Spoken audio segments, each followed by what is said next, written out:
Okay, nag-scroll uli ako. Ito na palang huli. So nakita ko tong coupling data mining with database or data warehouse systems. Siguro baka may hindi to sure kung anong ibig sabihin nitong coupling. Apat to no coupling, loose coupling, semi-tight coupling, coupling or coupling.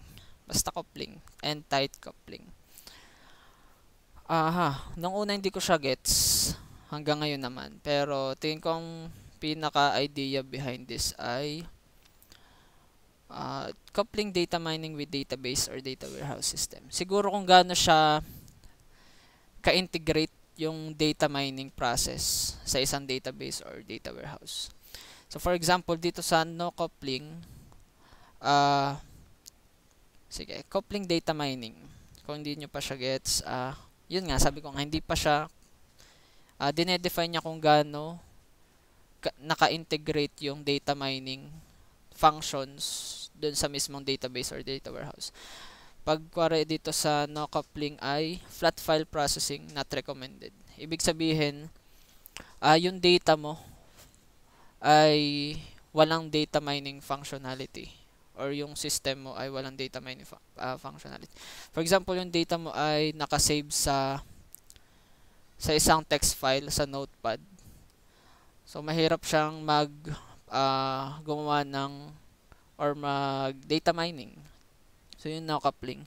Pag loose coupling naman, fetching data from database or data warehouse. So for example, yung data mo nakasave na siya sa isang database or data warehouse. Kinukuha mo lang 'yan and then pwede ka na mag-data mining. So for example, merong database server, may SQL or basta sa SQL. So fetch mo lang yung data sa SQL. And then, pwede ka nang mag-query gamit ng SQL. So, yun yata loose coupling. Kasi dito sa no coupling, hindi ka kahit ang SQL query, hindi ka makakapagawa. Kasi, hindi siya SQL file eh. Okay, hindi siya naka-integrate sa isang database. Pag semi-tight coupling naman, siguro enhance siya. So, meron kang isang software or system na yung mismong database mo ay meron ng kaunting data mining functionality siguro. So, provide efficient implement. Okay. So, sorting, indexing, aggregation, histogram, analysis, multi-way join, pre-computation of some stopped functions. Siguro pwede na dito yung Excel. Semi-tight coupling yata ang tawag doon. Pero hindi database ang Excel. Okay. Pwede ka lang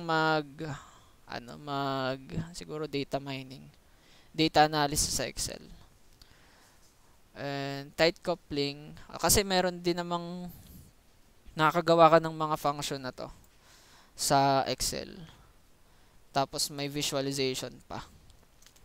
Sa tight coupling naman ay siguro ito na yung mismong naka-integrate na mismo yung data mining functions mo sa isang database system. Yun yata yung pinaka-highest na level. Tight coupling, parang tight na integrated. Sobrang integrated na nila. So, yun.